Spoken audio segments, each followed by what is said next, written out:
The Kronstadt Rebellion by Alexander Berkman. 1. Labor disturbances in Petrograd. It was early in 1921. Long years of war, revolution, and civil struggle had bled Russia to exhaustion and brought her people to the brink of despair. But at last civil war was at an end. The numerous fronts were liquidated, and Wrangel, the last hope of Entente intervention and Russian counter-revolution, was defeated, and his military activities within Russia terminated. The people now confidently looked forward to the mitigation of the severe Bolshevik regime. It was expected that with the end of civil war, the communists would lighten the burdens, abolish wartime restrictions, introduce some fundamental liberties, and begin the organization of a more normal life. Though far from being popular, the Bolshevik government had the support of the workers in its oft-announced plan of taking up the economic reconstruction of the country as soon as military operations should cease. The people were eager to cooperate, to put their initiative and creative efforts to the reconstruction of the ruined land. Most unfortunately, these expectations were doomed to disappointment. The communist state showed no intention of loosening the yoke. The same policies continued, with labor militarization still further enslaving the people, embittering them with added oppression and tyranny, and in consequence paralyzing every possibility of industrial revival. The last hope of the proletariat was perishing. The conviction grew that the Communist Party was more interested in retaining political power than in saving the revolution. The most revolutionary elements of Russia, the workers of Petrograd, were the first to speak out. They charged that, aside from other causes, Bolshevik centralization, bureaucracy, and autocratic attitude towards the peasants and workers were directly responsible for much of the misery and suffering of the people. Many factories and mills of Petrograd had been closed, and the workers were literally starving. They called meetings to consider the situation. The meetings were suppressed by the government. The Petrograd proletariat, who had borne the brunt of the revolutionary struggles and whose great sacrifices and heroism alone had saved the city from Yudenich, resented the action of the government. Feeling against the methods employed by the Bolsheviki continued to grow. More meetings were called, with the same result. The communists would make no concession to the proletariat, while at the same time they were offering to compromise with the capitalists of Europe and America. The workers were indignant. They became aroused. To compel the government to consider their demands, strikes were called in the Patroni munition works, the Trubochny and Baltusky mills, and in the La Ferme factory. Instead of talking matters over with the dissatisfied workers, the Workers' and Peasants' Government created a wartime Komitet Oborony, Committee of Defense, with Zinoviev, the most hated man in Petrograd, as chairman. The avowed purpose of that committee was to suppress the strike movement. It was on February 24 that the strikes were declared. The same day, the Bolsheviki sent the kursanti, the communist students of the military academy, training officers for the army and navy, to disperse the workers who had gathered on Vasilyevsky Ostrov, the labor district of Petrograd. The next day, February 25th, the indignant strikers of Vasilyevsky Ostrov visited the admiralty shops and the Galernaya docks and induced the workers there to join their protest against the autocratic attitude of the government. The attempted street demonstration of the strikers was dispersed by armed soldiery. On February 26, the Petrograd Soviet held a session at which the prominent communist Lashevich, member of the Committee of Defense and of the Revolutionary Military Soviet of the Republic, denounced the strike movement in sharpest terms. He charged the workers of the Trubochny factory with inciting dissatisfaction, accused them of being self-seeking labor skinners, shkurniki, and counter-revolutionists, and proposed that the Trubochny factory be closed. The executive committee of the Petrograd Soviet, Zinoviev chairman, accepted the suggestion. The Trubochny strikers were locked out and thus automatically deprived of their rations. These methods of the Bolshevik government served still further to embitter and antagonize the workers. Strikers' proclamations now began to appear on the streets of Petrograd.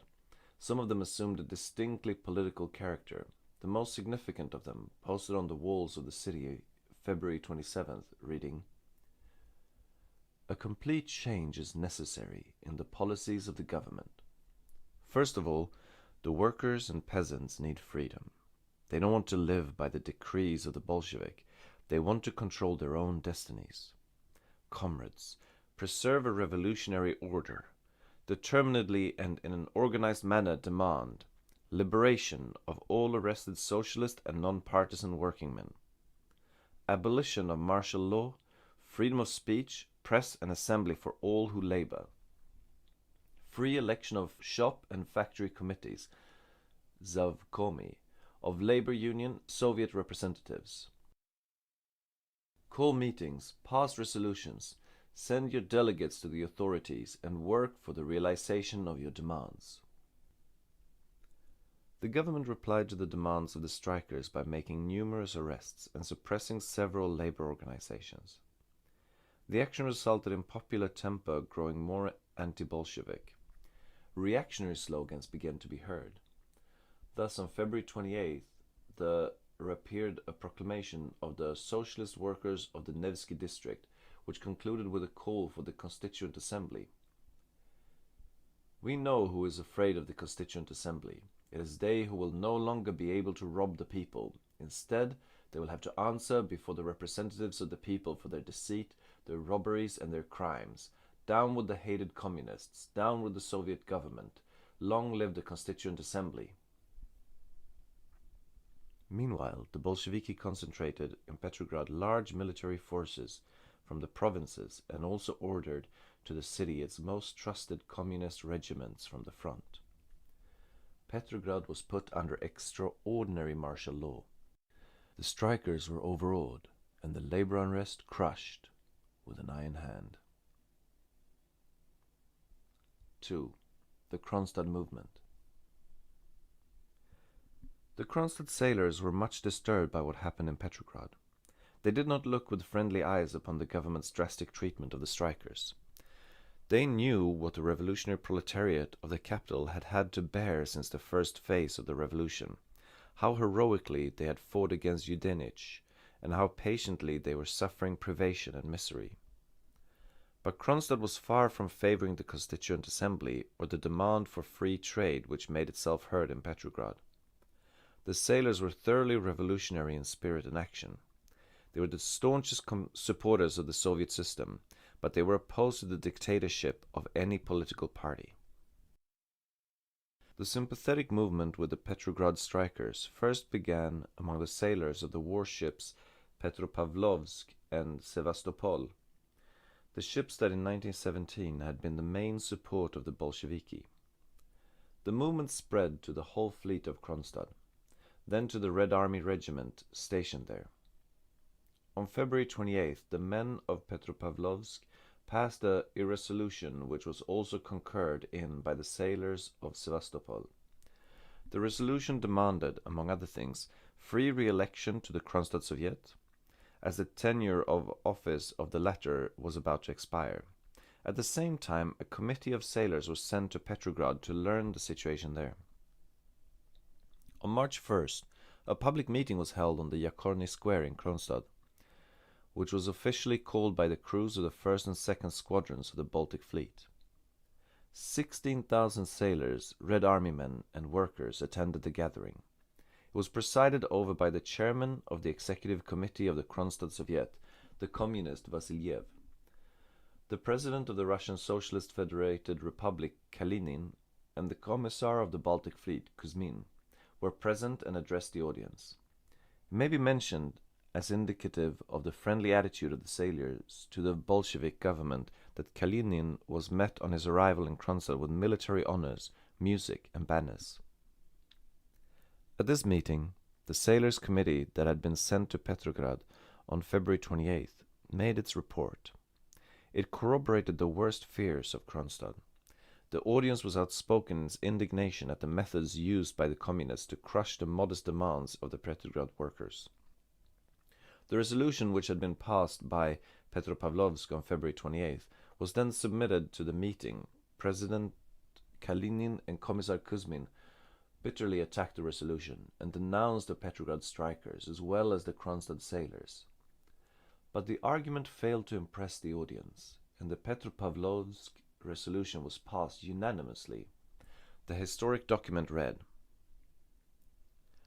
Resolution of the General Meeting of the crews of the 1st and 2nd Squadrons of the Baltic Fleet, held March 1st, 1921. Having heard the report of the representatives sent by the General Meeting of the ship's crews to Petrograd to investigate the situation there, resolved: 1. In view of the fact that the present Soviets do not express the will of the workers and peasants, immediately to hold new elections by secret ballot, the pre-election campaign to have full freedom of agitation among the workers and peasants. 2. To establish freedom of speech and press for workers and peasants, for anarchists and left socialist parties. 3. To secure freedom of assembly for labor unions and peasant organizations.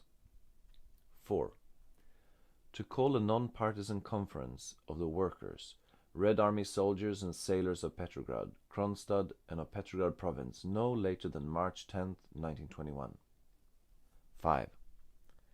To liberate all political prisoners of socialist parties, as well as all workers, peasants, soldiers, and sailors imprisoned in connection with the labor and peasant movements. 6. To elect a commission to review the cases of those held in prisons and concentration camps. 7. To abolish all politotdeli, political bureaus, because no party should be given special privileges in the propagation of its ideas or receive the financial support of the government for such purposes. Instead, there should be established educational and cultural commissions, locally elected and financed by the government. 8. To abolish immediately all sagriaditelnie otriadi. 9. To equalize the rations of all who work with the exception of those employed in trades is detrimental to health. 10. To abolish the communist fighting detachments in all branches of the army, as well as the communist guards kept on duty in mills and factories. Should such guards or military detachments be found necessary, they are to be appointed in the army from the ranks and in the factories according to the judgment of the workers. 11. To give the peasants full freedom of action in regard to their land, and also the right to keep cattle, on condition that the peasants manage with their own means, that is, without employing hired labor. 12. To request all branches of the army, as well as our comrades the military cursanti, to concur in our resolutions. 13. To demand that the press give the fullest publicity to resolutions. 14. To appoint a traveling commission of control. 15. To permit free kustarnoye, individual small-scale, production by one's own efforts. Resolution passed unanimously by a brigade in meeting, 2 persons refraining from voting. Petrichenko, chairman brigade meeting. Perepelkin, secretary. Resolution passed by an overwhelming majority of the Kronstadt garrison. Vasiliev, chairman. Together with Comrade Kalinin, Vasiliev votes against the resolution.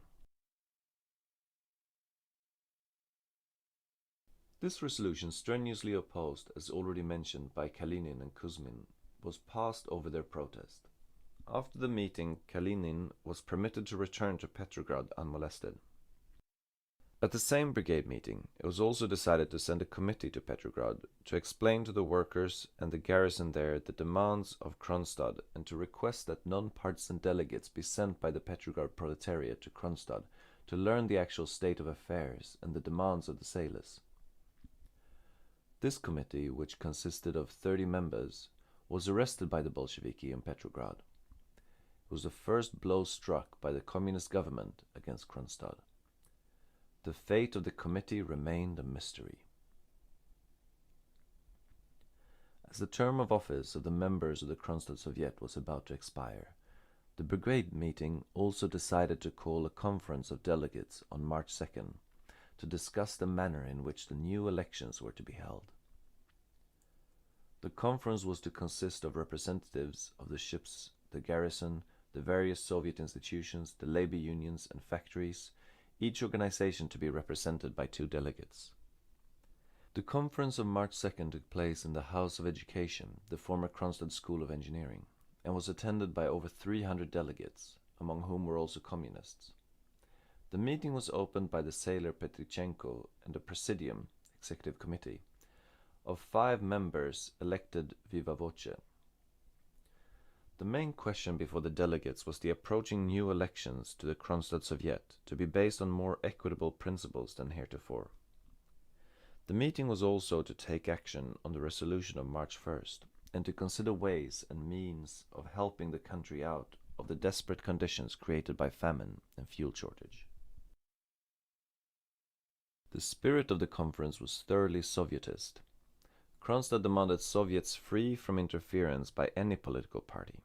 It wanted non-partisan Soviets that should truly reflect the needs and express the will of the workers and peasants.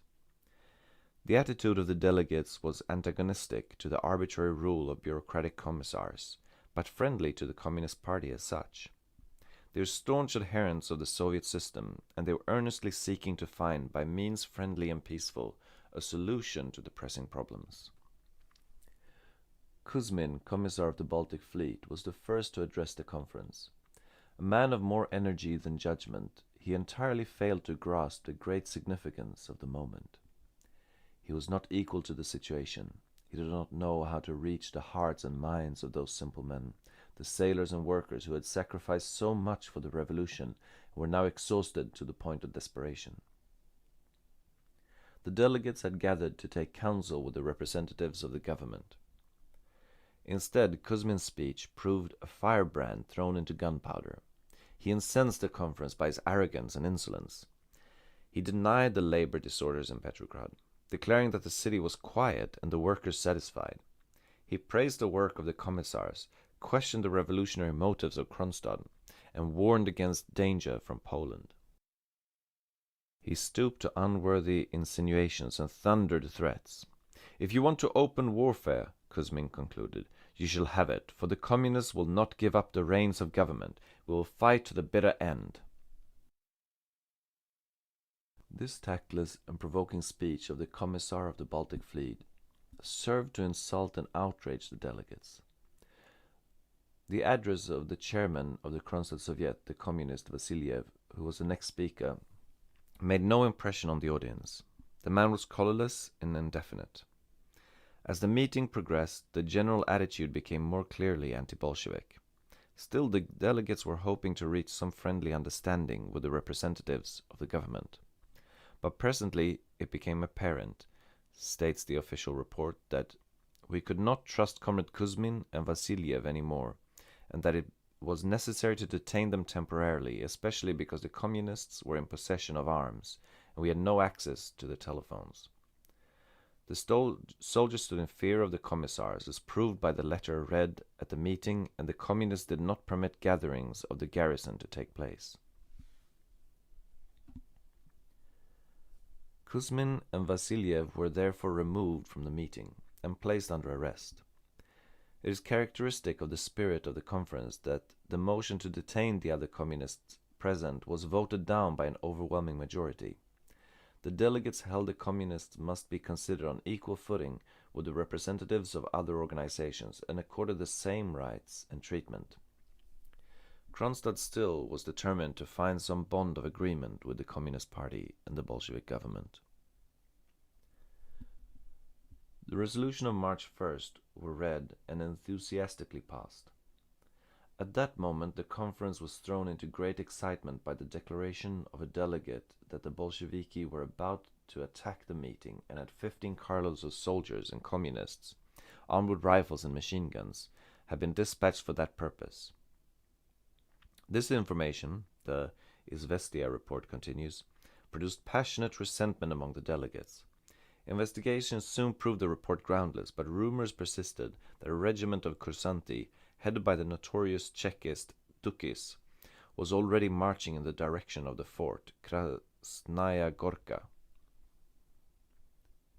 In view of these new developments, and remembering the threats of Kuzmin and Kalinin, the conference at once took up the question of organizing the defense of Kronstadt against Bolshevik attack. Time pressing, it was decided to turn the presidium of the conference into a provisional revolutionary committee, which was charged with the duty of preserving the order and safety of the city. That committee was also to make the necessary preparations for holding the new elections to the Kronstadt Soviet. 3. Bolsheviks' campaign against Kronstadt. Petrograd was in a state of high nervous tension. New strikes had broken out. There were persistent rumors of labor disorders in Moscow, of peasant uprisings in the east and in Siberia. For lack of reliable public press, the people gave credence to the most exaggerated and even to obviously false reports.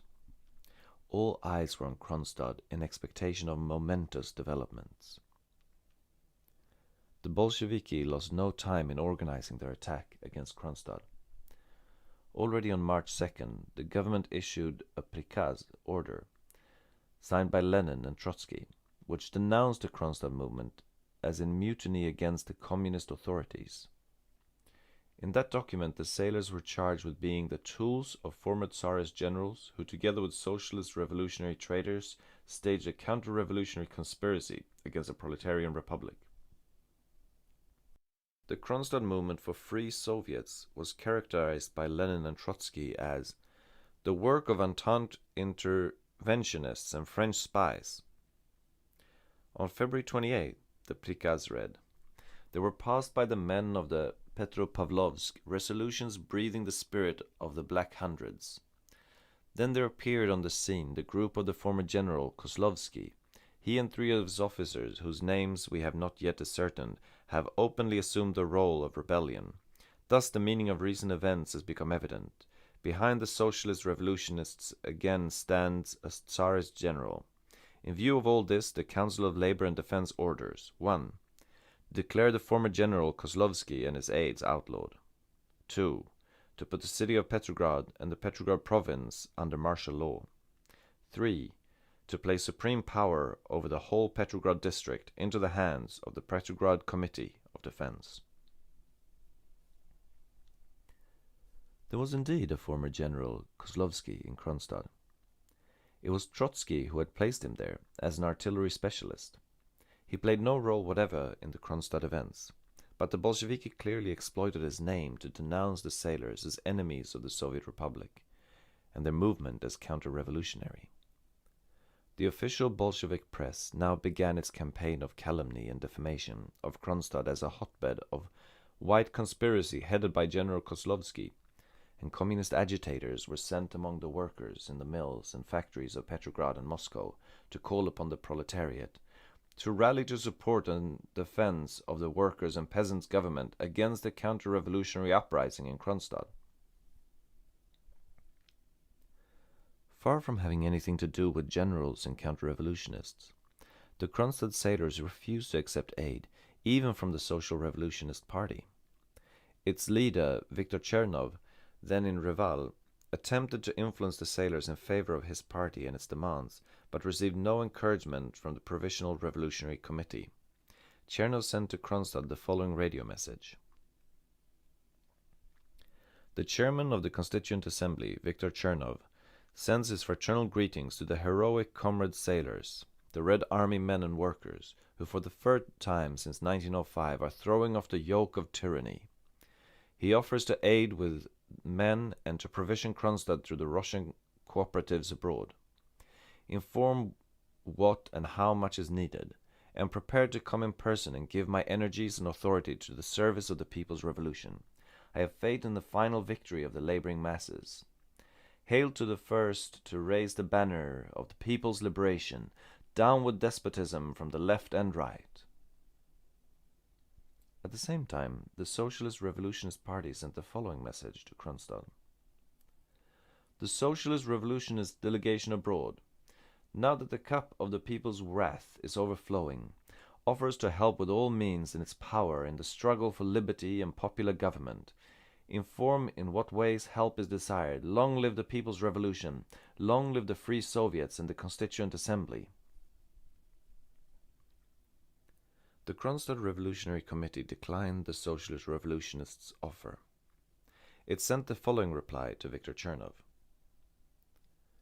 The Provisional Revolutionary Committee of Kronstadt expresses to all our brothers abroad its deep gratitude for their sympathy. The Provisional Revolutionary Committee of Kronstadt expresses to all our brothers abroad its deep gratitude for their sympathy. The Provisional Revolutionary Committee is thankful for the offer of Comrade Chernov, but refrains for the present, that is, till further developments become clarified. Meantime, everything will be taken into consideration. Petrichenko, Chairman, Provisional Revolutionary Committee. Moscow, however, continued its campaign of misrepresentation. On March 3rd, the Bolshevik radio station sent out the following message to the world, certain parts undecipherable owing to interference from another station.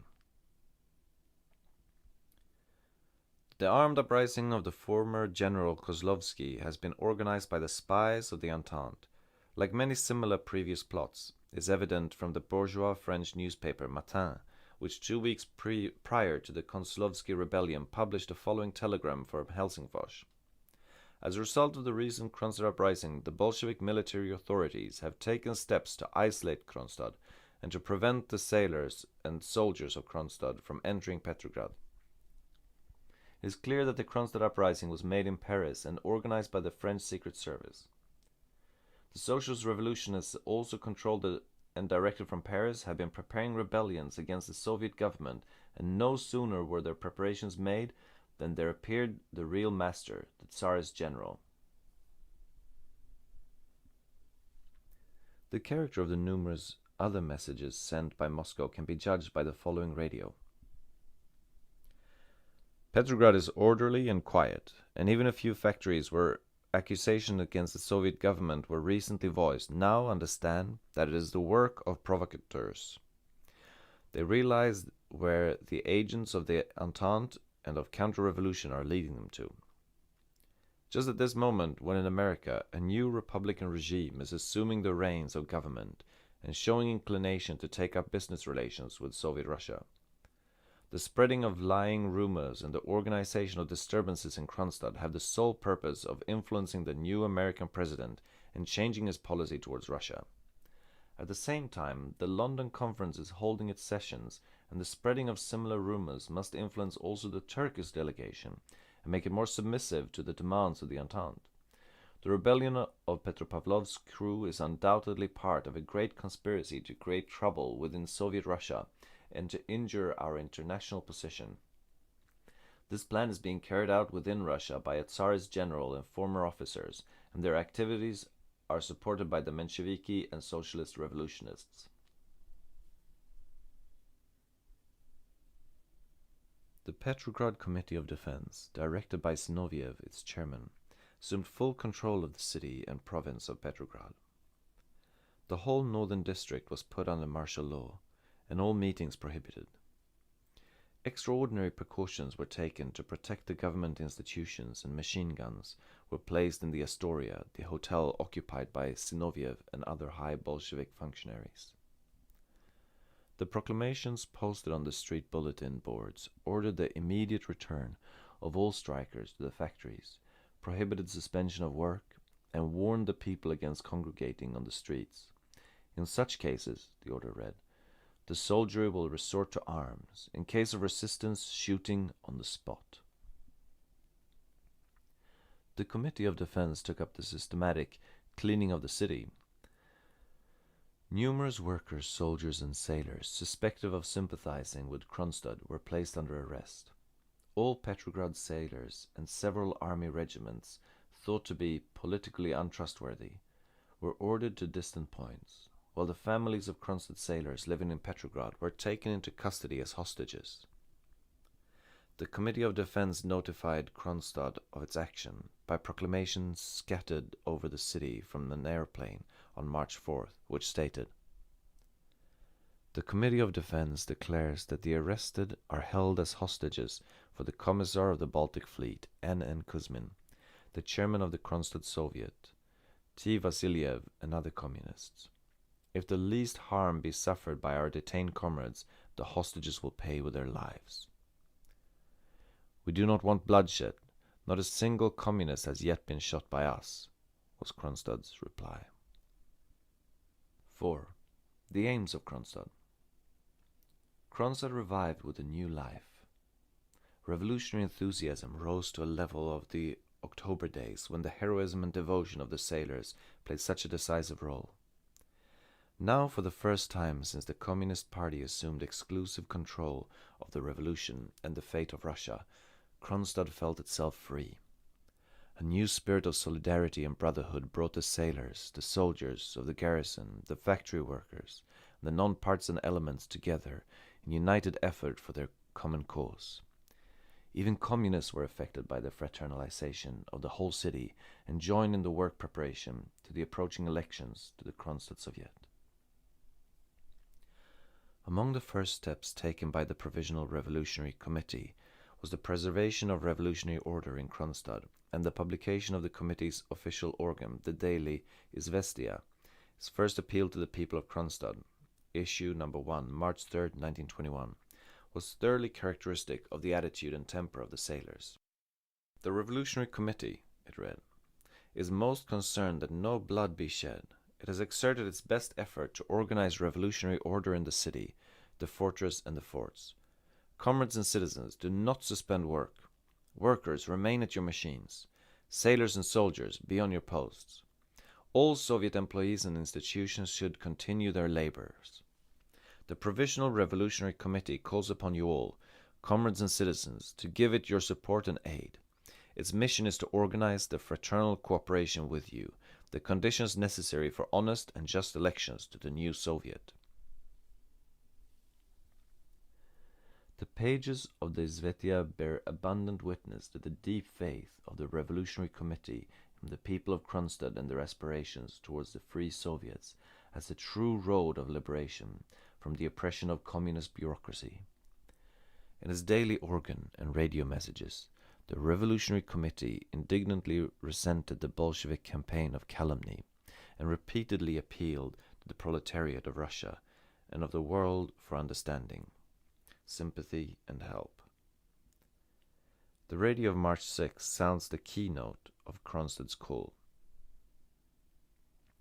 Our cause is just. We stand for the power of Soviets, not parties.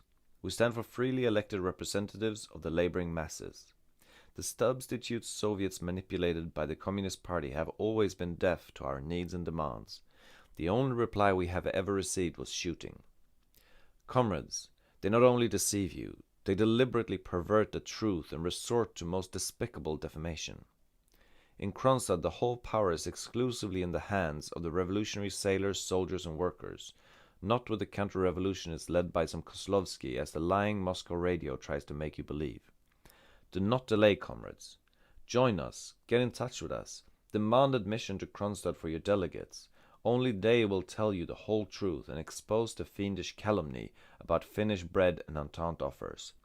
Long live the revolutionary proletariat and the peasantry. Long live the power of freely elected Soviets. The Provisional Revolutionary Committee first had its headquarters on the flagship Petropavlovsk, but within a few days it removed to the people's home in the center of Kronstadt, in order to be, as the Izvestia states, in closer touch with the people and make access to the committee easier than on the ship. Although the communist press continued its turbulent denunciation of Kronstadt as the counter-revolutionary rebellion of the General Kozlovsky, the truth of the matter was that the Revolutionary Committee was exclusively proletarian, consisting for the most part of workers of known revolutionary record. The committee comprised of following 15 members. 1.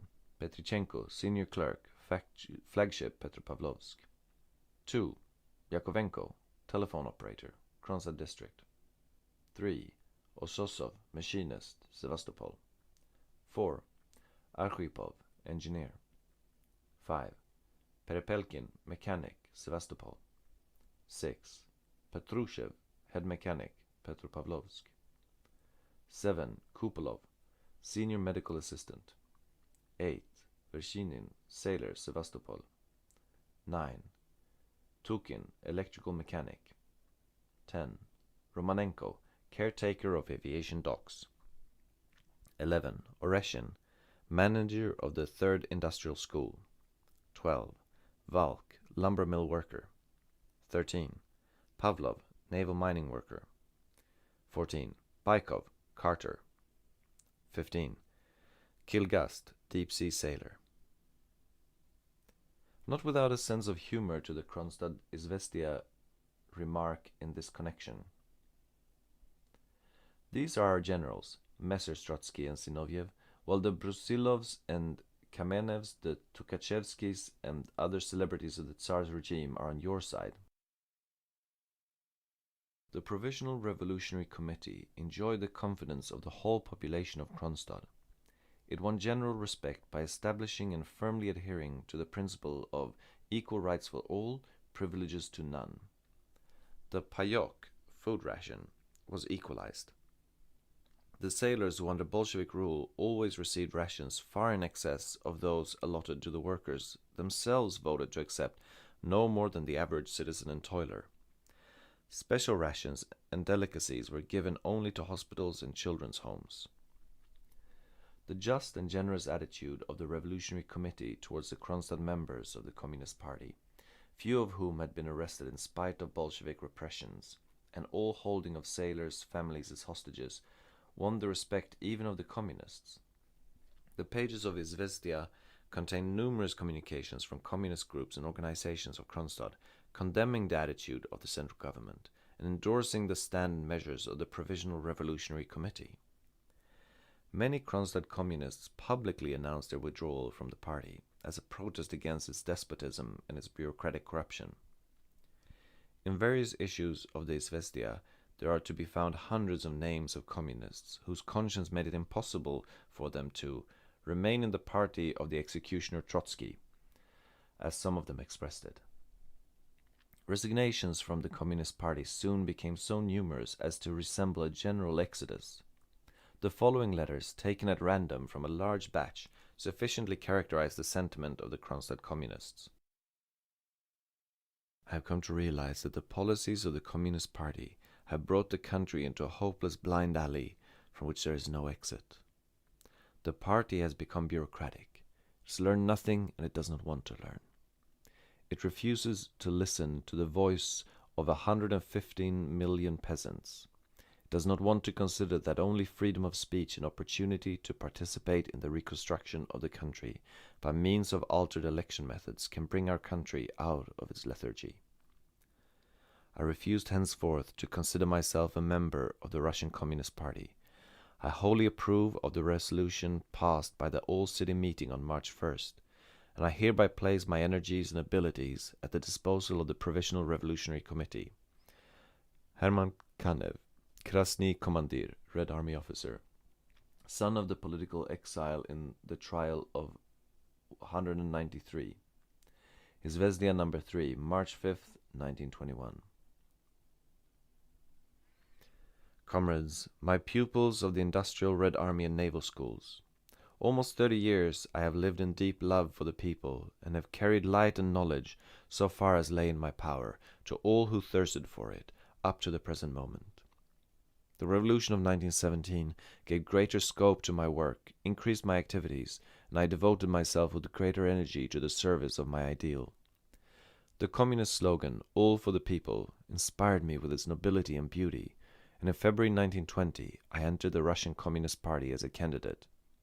But the first shot fired at the peaceful population, and my dearly beloved children, of which there are about 7,000 in Kronstadt, fills me with horror that I may be considered as sharing responsibility for the blood of the innocents thus shed. I feel that I can no longer believe in and propagate that which has disgraced itself by fiendish act. Therefore, with the first shot, I have ceased to regard myself as a member of the Communist Party. Maria Nikolaevna Shatel, teacher, Izvestia number 6, March 8, 1921. Such communications appeared in almost every issue of the Izvestia. Most significant was the declaration of the Provisional Bureau of the Kronstadt section of the Communist Party, whose manifesto to its members was published in the Izvestia No. 2, March 4th. Let every comrade of our party realize the importance of the present hour.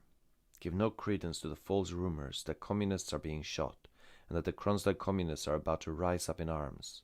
Such rumors are spread to cause bloodshed. We declare that our party has always been defending the conquests of the working class against all known and secret enemies of the power of the Workers' and Peasant Soviets, and will continue to do so. The Provisional Bureau of the Kronstadt Communist Party recognizes the necessity for elections to the Soviet and calls upon the members of the Communist Party to take part in the elections. The Provisional Bureau of the Communist Party directs all members of the party to remain at their posts and in no way to obstruct or interfere with the measures of the Provisional Revolutionary Committee. Long live the power of the Soviets! Long live the International Union of Workers! Provisional Bureau of the Kronstadt section of the Russian Communist Party. F. Pervushin, Y. Ilyin, A. Kabanov. Similarly, various other organizations, civil and military, expressed their opposition to the Moscow regime and their entire agreement with the demands of the Kronstadt sailors. Many resolutions to that effect were also passed by Red Army regiments stationed in Kronstadt and on duty in the forts. The following is expressive of their general spirit and tendency.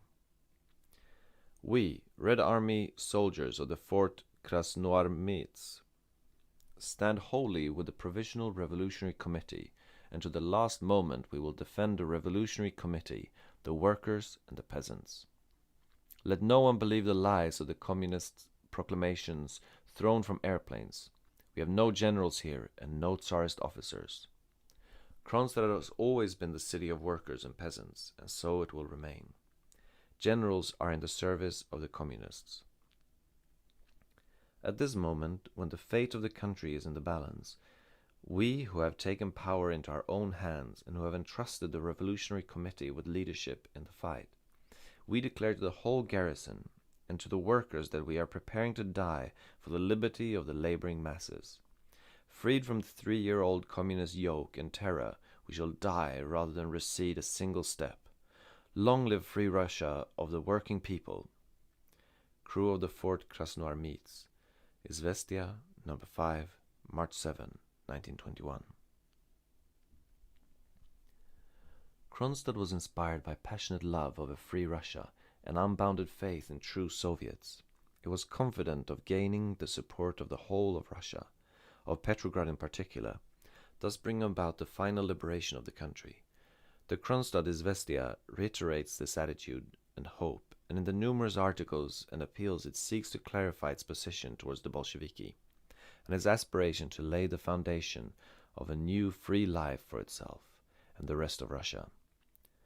This great aspiration, the purity of its motives, and its fervent hope of liberation stand out in striking relief on the pages of the official organ of the Kronstadt Provisional Revolutionary Committee, and thoroughly express the spirit of the soldiers, sailors, and workers. The virulent attacks of the Bolshevik press, the infamous lies sent broadcast by the Moscow radio station accusing Kronstadt of counter-revolution and white conspiracy, the Revolutionary Committee replied to in a dignified manner. It often reproduced in its organ the Moscow proclamations in order to show to the people of Kronstadt to what depths the Bolsheviki had sunk. Occasionally the communist methods were exposed and characterized by the Izvestia with just indignation, as in its issue of March 8, No. 6, under the heading We and They. Not knowing how to retain the power that is falling from their hands, the communists resort to the vilest provocative means. Their contemptible press has mobilized all its forces to incite the masses and put the Kronstadt movement in the light of White Guard conspiracy. Now a clique of shameless villains has sent word to the world that Kronstadt has sold itself to Finland. Their newspapers spit fire and poison, and because they have failed to persuade the proletariat that Kronstadt is in the hands of counter-revolutionists, they are now trying to play on the nationalistic feelings. The whole world already knows from our radios what the Kronstadt garrison and workers are fighting for, but the communists are striving to pervert the meaning of events and thus mislead our Petrograd brothers. Petrograd is surrounded by the bayonets of the Kursanti and the party guards, and Malyuta Skuratov, Trotsky, does not permit the delegates of the non-partisan workers and soldiers to go to Kronstadt. He fears they would learn the whole truth there, and that truth would immediately sweep the communists away, and thus enlightened laboring masses would take the power into their own brawny hands. That is the reason that the Petrosoviet, Soviet of Petrograd, did not reply to our radio telegram, in which we asked that really impartial comrades be sent to Kronstadt. Fearing for their own skins, the leaders of the communists suppress the truth and disseminate the lie that white Gardists are active in Kronstadt, that the Kronstadt proletariat has sold itself to Finland and to French spies, that the Finns have already organized an army in order to attack Petrograd with the aid of the Kronstadt Miatesbiki mutineers and so forth. To all this we can reply only this: all power to the Soviets. Keep your hands off them.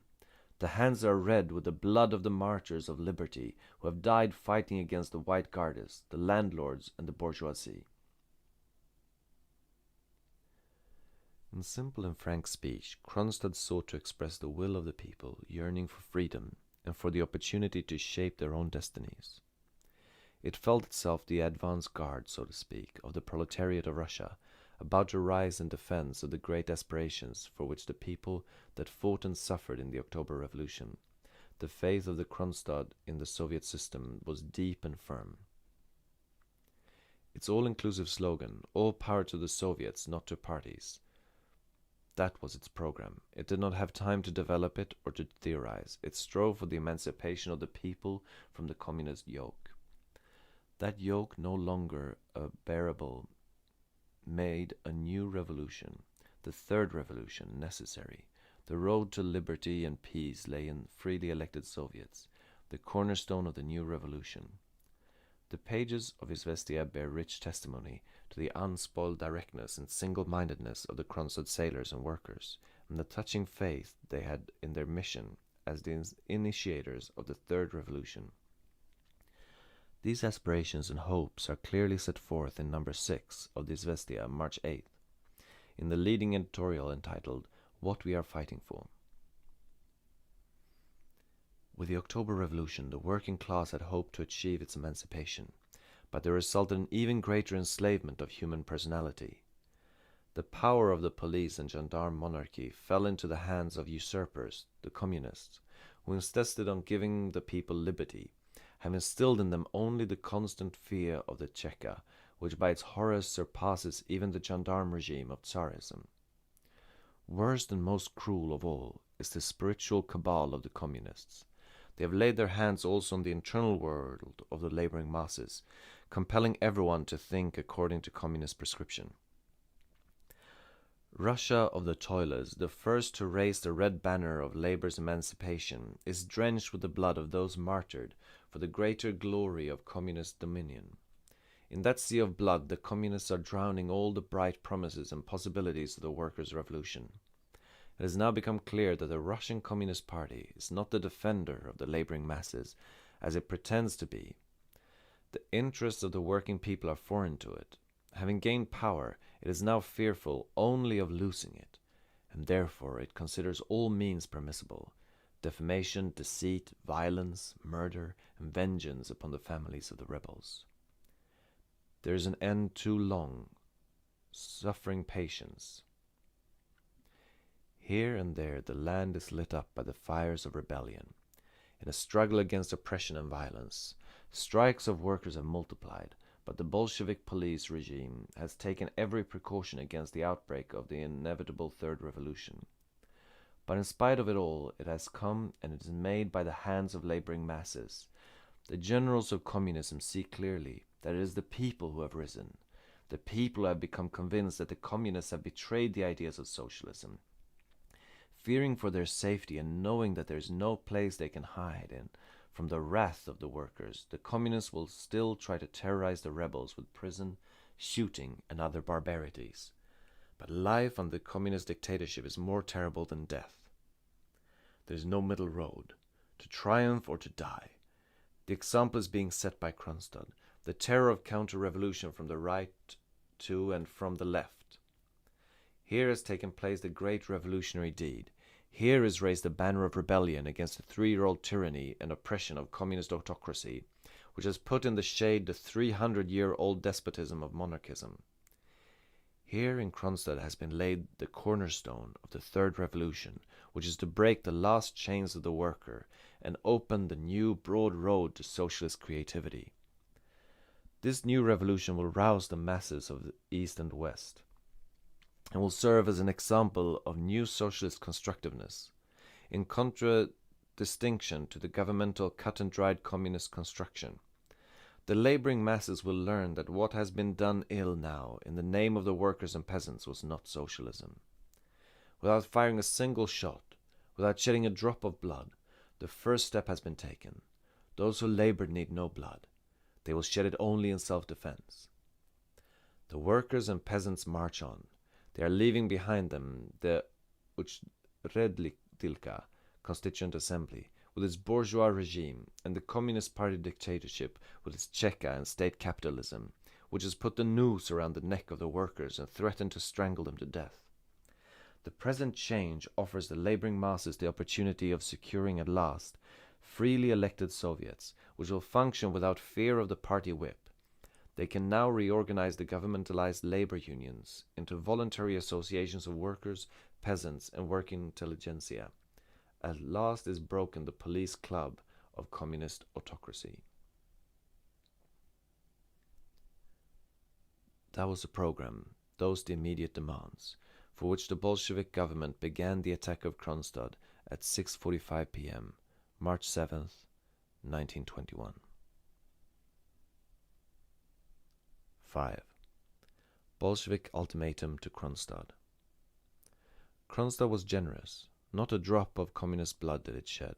In spite of all the provocation, the blockade of the city, and repressive measures on the part of the Bolshevik government, it scorned to imitate the communist example of vengeance, even going to the extent of warning the Kronstadt population not to be guilty of excesses against members of the Communist Party.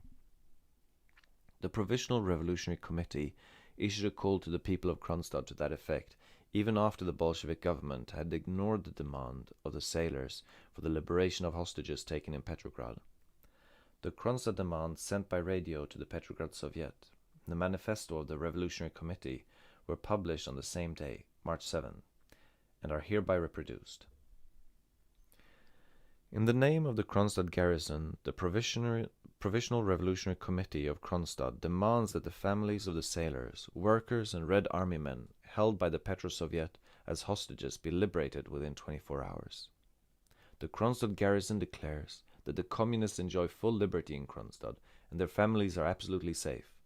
The example of the Petro-Soviet will not be followed here, because we consider such methods, the taking of hostages, most shameful and vicious, even if prompted by desperate fury. History knows no such infamy. Sailor Petrichenko, Chairman, Provisional Revolutionary Committee. Kilgast, Secretary. The manifesto to the people of Kronstadt read in part. The long-continued oppression of the laboring masses by the communist dictatorship has produced very natural indignation and resentment on the part of the people. As a result of it, relatives of communists have in some instances been discharged from their positions and boycotted. That must not be. We do not seek vengeance. We are defending our labor interests. Kronstadt lived in the spirit of its holy crusade. It had abiding faith in the justice of its cause, and felt itself the true defender of the revolution. In this state of mind, the sailors did not believe that the government would attack them by force of arms.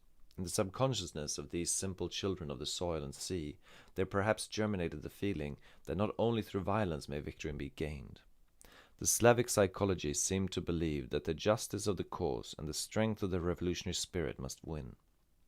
At any rate, Kronstadt refuses to take the offensive. The Revolutionary Committee would not accept the insistent advice of the military experts to make an immediate landing in Oranienbaum, a fort of great strategic value. The Kronstadt sailors and soldiers aimed to establish free Soviets and were willing to defend their rights against attack, but they would not be the aggressors. In Petrograd, there were persistent rumors that the government was preparing military operations against Kronstadt, but the people did not credit such stories. The thing seemed so outrageous as to be absurd. As already mentioned, the Committee of Defense, officially known as the Soviet of Labor and Defense, had declared the capital to be in an extraordinary state of siege. No assemblies were permitted, no gathering on the streets. The Petrograd workers knew little of what was transpiring in Kronstadt, the only information accessible being the communist press and the frequent bulletins to the fact that the Tsarist General Kozlovsky organized a counter-revolutionary uprising in Kronstadt. Anxiously, the people looked forward to the announced session of the Petrograd Soviet, which was to take action in the Kronstadt manner.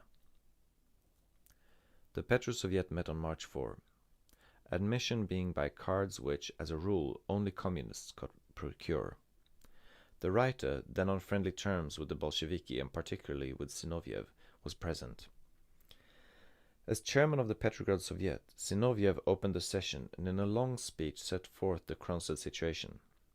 I confess that I came to the meeting disposed rather in favor of the Zinoviev viewpoint, was on my guard against the vaguest possibility of counter-revolutionary influence in Kronstadt. But Zinoviev's speech itself convinced me that the communist accusations against the sailors were pure fabrication, without scintilla of truth. I had heard Zinoviev on several previous occasions. I found him a convincing speaker once his premises were admitted. But now, his whole attitude, his argumentation, his tone and manner, all gave the lie to his words. I could sense his own conscience protesting. The only evidence presented against Kronstadt was the famous resolution on March 1st, the demands of which were just and even moderate. It was on the sole basis of that document, supported by the vehement, almost hysterical denunciation of the sailors by Kalinin, that the fatal step was taken. Prepared beforehand and presented by the stentorian-voiced Yevdokimov, the right-hand man of Zinoviev, the resolution against Kronstadt was passed by the delegates wrought up to a high pitch of intolerance and bloodthirst, passed amid a tumult of protest from several delegates of Petrograd factories and the spokesmen of the sailors. Their resolution declared Kronstadt guilty of a counter-revolutionary uprising against the Soviet power and demanded its immediate surrender. It was a declaration of war.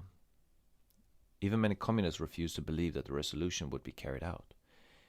It were a monstrous thing to attack by force of arms the pride and glory of the Russian Revolution, as Trotsky had christened the Kronstadt sailors. In the circle of their friends, many sober-minded communists threatened to resign from the party should such a bloody deed come to pass. Trotsky had been expected to address the Petro-Soviet, and his failure to appear was interpreted by some as indicating that the seriousness of the situation was exaggerated. But during the night he arrived in Petrograd, and the following morning, March 5th, he issued his ultimatum to Kronstadt. The workers' and peasant government has decreed that the Kronstadt and the rebellious ships must immediately submit to the authority of the Soviet Republic.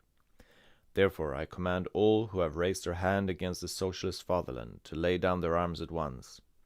The obdurate are to be disarmed and turned over to the Soviet authorities.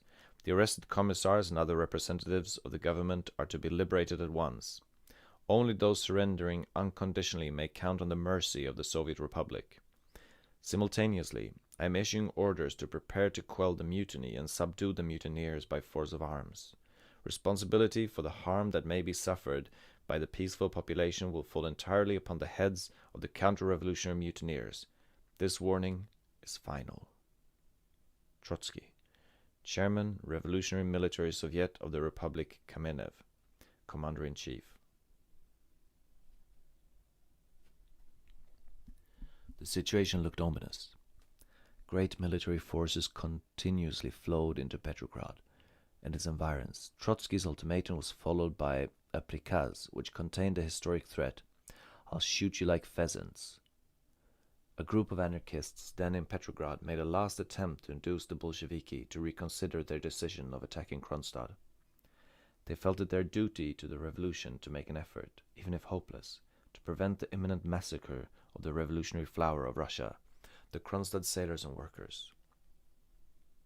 On March 5th, they sent a protest to the Committee of Defense, pointing out the peaceful intentions and just demands of Kronstadt, reminding the communists of the heroic revolutionary history of the sailors and suggesting a method of settling the dispute in a manner befitting comrades and revolutionists. The document read,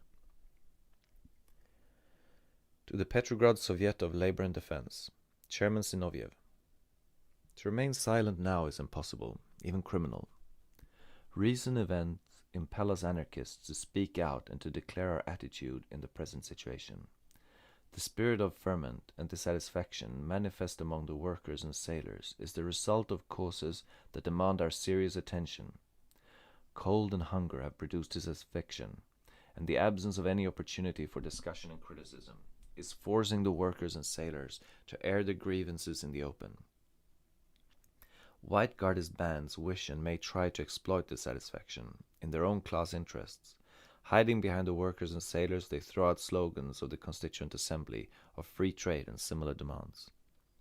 We anarchists have long since exposed the fiction of these slogans, and we declare to the whole world that we will fight with arms against any counter-revolutionary attempt in cooperation with all friends of the Soviet Revolution and hand in hand with the Bolsheviki. Concerning the conflict between the Soviet government and the workers and sailors, our opinion is that it must be settled not by force of arms, but by means of comradely fraternal revolutionary agreement. Resorting to bloodshed on part of the Soviet government will not, in the given situation, intimidate or quieten the workers. On the contrary, it will serve only to aggravate matters. It will strengthen the hands of the Entente and of internal counter-revolution. More important still, the use of force by the workers' and peasants' government against workers and sailors will have a reactionary effect upon the international revolutionary movement and will everywhere result in incalculable harm to the social revolution. Comrades Bolsheviki, bethink yourself before it's too late. Do not play with fire. You are about to make a most serious and decisive step. We hereby submit to you the following proposition. Let a commission be selected to consider of 5 persons, inclusive of 2 anarchists. The commission is to go to Kronstadt to settle the dispute by peaceful means. In the given situation, this is the most radical method. It will be of international revolutionary significance. Petrograd, March 5, 1921. Alexander Berkman, Emma Goldman, Perkus, Petrovsky. Zinoviev informed that a document in connection with the Kronstadt problem was to be submitted to the Soviet of Defense, sent his personal representative for it. Whether the letter was discussed by that body is not known to the writer. At any rate, no action was taken in the matter. 6. The first shot. Kronstadt, heroic and generous, was dreaming of liberating Russia by the third revolution which it felt proud to have initiated. It formulated no definite program. Liberty and universal brotherhood were its slogans. It thought of the third revolution as a gradual process of emancipation, the first step in that direction being the free election of independent Soviets, uncontrolled by any political party and expressive of the will and interests of the people. The whole-hearted, unsophisticated sailors were proclaiming to the workers of the world their great ideal and calling upon the proletariat to join forces in the common fight, confident that their cause would find enthusiastic support and that supporters at Petrograd, first and foremost, would hasten to their aid. Meanwhile, Trotsky had collected his forces, the most trusted divisions from the fronts, Kursanti regiments, Cheka detachments, and military units consisting exclusively of communists were now gathered in the forts of Sestroretsk, Lysinos, Krasnaya Gorka, and neighboring fortified places. The greatest Russian military experts were rushed to the scene to form plans for the blockade and attack of Kronstadt, and the notorious Tukhachevsky was appointed commander-in-chief in the siege of Kronstadt. On March 7th, at 6:45 in the evening, the communist batteries of Sestroretsk and Lysinos fired the first shots against Kronstadt. It was the anniversary of the Woman Workers' Day. Kronstadt, besieged and attacked, did not forget the great holiday.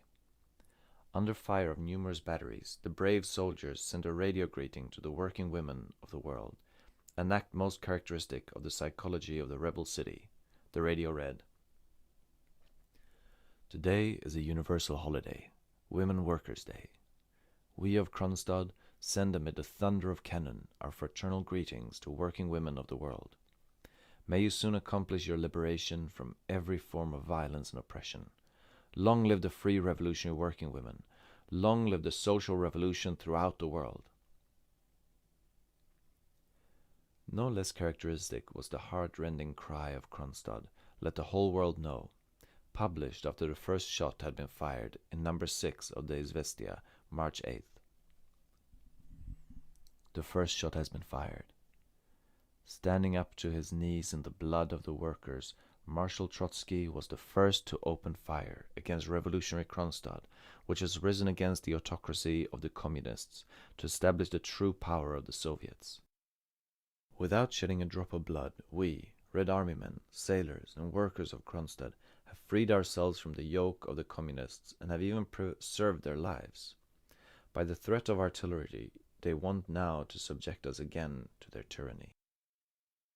Not wishing bloodshed, we ask that non-partisan delegates of the Petrograd proletariat be sent to us that they may learn that Kronstadt is fighting for the power of the Soviets. But the communists have kept our demand from the workers of Petrograd, and now they have opened fire. The usual reply of the pseudo-workers and peasants government to the demands of the laboring masses. But the workers of the whole world know that we, the defenders of the Soviet power, are guarding the conquest of their social revolution. We will win or perish beneath the ruins of Kronstadt, fighting for the just cause of the laboring masses. The workers of the world will be our judges. The blood of the innocent will fall upon the heads of the communist fanatics drunk with the authority. Long live the power of the Soviets. 7. The defeat of Kronstadt. The artillery bombardment of Kronstadt, which began on the evening of March 7, was followed by the attempt to take the fortress by storm. The attack was made from the north and south by picked communist troops clad in white shrouds, the color of which protectively blended with the snow lying thick on the frozen Gulf of Finland. These first terrible attacks to take the fortress by storm, at the reckless sacrifice of life, are mourned by the sailors in touching commiseration for their brothers in arms, duped into believing Kronstadt counter-revolutionary. Under date of March 8th, the Kronstadt Izvestia wrote, "We did not want to shed the blood of our brothers. We did not fire a single shot until compelled to do so. We had to defend the just cause of the laboring people and to shoot at our own brothers sent to certain death by communists who have grown fat at the expense of the people. To your misfortune there broke a terrific snowstorm and black night shrouded everything in darkness. Nevertheless, the communist executioners, counting no cost, drove you along the ice, threatening you in the rear with their machine guns, operated by communist detachments. Many of you perished that night on the icy vastness of the Gulf of Finland. When day broke and the storm quieted down, only pitiful remnants of you, worn and hungry, hardly able to move, came to us clad in your white shrouds. Early in the morning there were already about 1,000 of you, and later in the day a countless number. Dearly you have paid with your blood for this adventure, and after your failure, Trotsky rushed back to Petrograd to drive new martyrs to slaughter. For cheaply he gets our workers' and peasants' blood." Kronstadt lived in deep faith that the proletariat of Petrograd would come to its aid. But the workers there were terrorized, and Kronstadt effectively blockaded and isolated, so that in reality no assistance could be expected from anywhere. The Kronstadt garrison consisted of less than 14,000 men, 10,000 of them being sailors. The garrison had to defend a widespread front, many forts and batteries scattered over the vast area of the Gulf. The repeated attacks of the bolchevique, whom the central government continuously supplied with fresh troops, the lack of provisions in the besieged city, the long sleepless nights spent on guard in the cold, all were sapping the vitality of Kronstadt. Yet the sailors heroically persevered. confident to the last that their great example of liberation would be followed throughout the country, and thus bring them relief and aid. In its Appeal to Comrades, Workers and Peasants, the Provisional Revolutionary Committee says, Izvestia No. 9, March 11th. Comrades workers, Kronstadt is fighting for you, for the hungry, the cold, the naked. Kronstadt has raised the banner of rebellion and is confident that tens of millions of workers and peasants will respond to its call. It cannot be that the daybreak which has begun in Kronstadt should not become bright sunshine for the whole of Russia. It cannot be that the Kronstadt explosion should fail to rouse the whole of Russia, and first of all Petrograd. But no help was coming, and with every successive day Kronstadt was growing more exhausted. The Bolsheviki continued massing fresh troops against the besieged fortress and weakened it by constant attacks. Moreover, every advantage was on the side of the communists, including numbers, supplies, and position. Kronstadt had not been built to sustain an assault from the rear. The rumor spread by the Bolsheviki that the sailors meant to bombard Petrograd was false on the face of it. The famous fortress had been planned with the sole view of serving as a defense of Petrograd against foreign enemies approaching from the sea. Moreover, in case the city should fall into the hands of an external enemy, the coast batteries and forts of Krasnaya Gorka had been calculated for a fight against Kronstadt. Foreseeing such a possibility, the builders had purposely failed to strengthen the rear of Kronstadt. Almost nightly, the Bolsheviki continued their attacks. All through March 10th, communist artillery fired incessantly from the southern and northern coasts. On the night of the 12th to 13th, the communists attacked from the south, again resorting to the white shrouds and sacrificing many hundreds of the Kursanti. Kronstadt fought back desperately, in spite of many sleepless nights, lack of food and men. It fought most heroically against simultaneous assaults from the north, east, and south, while the Kronstadt batteries were capable of defending the fortress only from its western side. The sailors lacked even an ice cutter to make the approach of the communist forces impossible. On March 16th, the Bolsheviki made a concerted attack from the three sides at once, from north, south, and east. The plan of attack, later explained Dybenko, formerly Bolshevik naval commissar and later dictator of defeated Kronstadt, was worked out in minutest detail according to the direction of Commander-in-Chief Tukhachevsky and the field staff of the Southern Corps. At dark we began the attack upon the forts. The white shrouds and the courage of the Kursanti made it possible for us to advance in columns. On the morning of March 17th, a number of forts had been taken. Through the weakest spot of Kronstadt, the Petrograd gates, the Bolsheviki broke into the city, and then there began most brutal slaughter. The communists, spared by the sailors, now betrayed them, attacking from the rear. Commissar of the Baltic Fleet Kuzmin and chairman of the Kronstadt Soviet Vasilyev, liberated by the communists from jail, now participated in hand-to-hand street fighting and fratricidal bloodshed. Until late in the night continued the desperate struggle of the Kronstadt sailors and soldiers against overwhelming odds.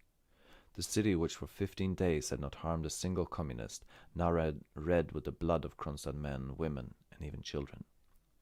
Dybenko, appointed commissar of Kronstadt, was vested with absolute powers to clean the mutinous city. An orgy of revenge followed, with the Cheka claiming numerous victims for its nightly wholesale rastrel shooting. On March 18, the Bolshevik government and the Communist Party of Russia publicly commemorated the Paris Commune of 1871, drowned in the blood of the French workers by Gallifet and Thiers. At the same time, they celebrated the victory over Kronstadt. For several weeks, the Petrograd jails were filled with hundreds of Kronstadt prisoners. Every night, small groups of them were taken out by order of the Cheka and disappeared, to be seen among the living no more. Among the last shot was Perepelkin, member of the Provisional Revolutionary Committee of Kronstadt. The prisons and concentration camps in the frozen district of Arkhangel and the dungeons in far-off Turkestan are slowly doing to death the Kronstadt men who rose against Bolshevik bureaucracy and proclaimed in March 1921 the slogan of the Revolution of October 1917, "All power to the Soviets." Authors afterward: Lessons and significance of Kronstadt. The Kronstadt movement was spontaneous, unprepared and peaceful. That it became an armed conflict ending in a bloody tragedy was entirely due to the Tartar despotism of the communist dictatorship. Though realizing the general character, the bolchevique, Kronstadt still had faith in the possibility of an amicable solution. It believes the communist government amenable to reason, accredited with some sense of justice and liberty. The Kronstadt experience proves once more that government, the state, whatever its name or form, is ever the mortal enemy of liberty and self-determination. The state has no soul, no principles. It has but one aim, to secure power and hold it, at any cost. That is the political lesson of Kronstadt. There is another, a strategy, lesson taught by every rebellion.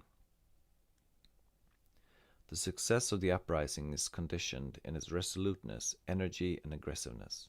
The rebels have on their side the sentiment of the masses. That sentiment quickens with the rising tide of rebellion.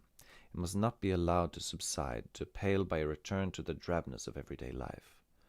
On the other hand, every uprising has against it the powerful machinery of the state. The government is able to concentrate in its hands the sources of supply and the means of communication. No time must be given the government to make use of its powers. Rebellion should be vigorous, striking unexpectedly and determinedly. It must not remain localized, for that means stagnation. It must broaden and develop. A rebellion that localizes itself, plays the waiting policy, or puts itself on the defensive, is inevitably doomed or defeat. In this regard, especially, Kronstadt repeated the fatal strategic error of the Paris Communards. The latter did not follow the advice of those who favored an immediate attack on Versailles, while the government of Thiers was disorganized. They did not carry the revolution into the country. Neither the Paris workers of 1871 nor the Kronstadt sailors aimed to abolish the government. The Communards wanted merely certain republican liberties, and when the government attempted to disarm them, they drove the ministers of Thiers from Paris, established the liberties and prepared to defend them, nothing more. Thus also Kronstadt demanded only free elections to the Soviets. Having arrested a few commissars, the soldiers prepared to defend themselves against attack. Kronstadt refused to act upon the advice of the military experts immediately to take Oranienbaum. The latter was of utmost military value, besides having 50,000 pounds of wheat belonging to Kronstadt. A landing in Oranienbaum was feasible. The Bolsheviki would have been taken by surprise and would have had no time to bring up reinforcements. But the sailors did not want to take the offensive, and thus the psychological moment was lost. A few days afterwards, when the declaration and acts of the Bolshevik government convinced Kronstadt that they were involved in a struggle for life, it was too late to make good the error. The same happened to the Paris Commune. When the logic of the fight forced upon them demonstrated the necessity of abolishing the Thiers regime, not only in their own city but in the whole country, it was too late. In the Paris Commune, as in the Kronstadt uprising, the tendency towards passive defensive tactics proved fatal. Kronstadt fell. The Kronstadt movement for free Soviets was stifled in blood, while at the same time the Bolshevik government was making compromises with European capitalists, signing the Riga Peace, according to which a population of 12 millions was turned over to the mercies of Poland, and helping Turkish imperialism to suppress the republics of the Caucasus. But the triumph of the Bolsheviki over Kronstadt held within itself the defeat of Bolshevism. It exposes the true character of the communist dictatorship. The communists proved themselves willing to sacrifice communism, to make almost any compromise with international capitalism, yet refused the just demands of their own people, demands that voiced the October slogans of the Bolsheviki themselves. Soviets elected by direct and secret ballot, according to the constitution of the RSFSR. The freedom of speech and press for the revolutionary parties. The 10th All-Russian Congress of the Communist Party was in session in Moscow at the time of the Kronstadt uprising. At that Congress, the whole Bolshevik economy policy was changed as a result of the Kronstadt events and similarly threatening attitudes of the people in various other parts of Russia and Siberia. The Bolsheviki preferred to reverse their basic policies, to abolish the razvedska, forcible requisition, introduce freedom of trade, give concessions to capitalists, and give up communism itself. The communism for which the October Revolution was fought, cease of blood shed, and Russia brought to the ruin and despair, but not to permit freely chosen Soviets. Can anyone still question what the true purpose of the Bolsheviki was? Did they pursue communist ideals or government power? Kronstadt is of great historic significance. It sounded the death knell of Bolshevism with its party dictatorship, mad centralization, Cheka terrorism, and bureaucratic castes. It struck into the very heart of the communist autocracy. At the same time, it shocked the intelligent and honest minds of Europe and America into a critical examination of Bolshevik theories and practices. It exploded the Bolshevik myth of the communist state being the workers' and peasants' government. It proved that the Communist Party dictatorship and the Russian Revolution are opposites, contradictory, and mutually exclusive. It demonstrated that the Bolshevik regime is unmitigated tyranny and reaction, and that the communist state is itself the most potent and dangerous counter-revolution. Kronstadt fell, but it fell victorious in its idealism and moral purity, its generosity and higher humanity. Kronstadt was superb. It justly prided itself on not having shed the blood of its enemies, the communists within its midst. It had no executions. The untutored, unpolished sailors, rough in manner and speech, were too noble to follow the Bolshevik example of vengeance. They would not shoot even the hated commissars. Kronstadt personified the generous, all-forgiving spirit of the Slavic soul and the century-old emancipation movement of Russia. Kronstadt was the first popular and entirely independent attempt at liberation from the yoke of state socialism, an attempt made directly by the people, by the workers, soldiers and sailors themselves. It was the first step towards the third revolution, which is inevitable, and which, let us hope, may bring to long-suffering Russia lasting freedom and peace.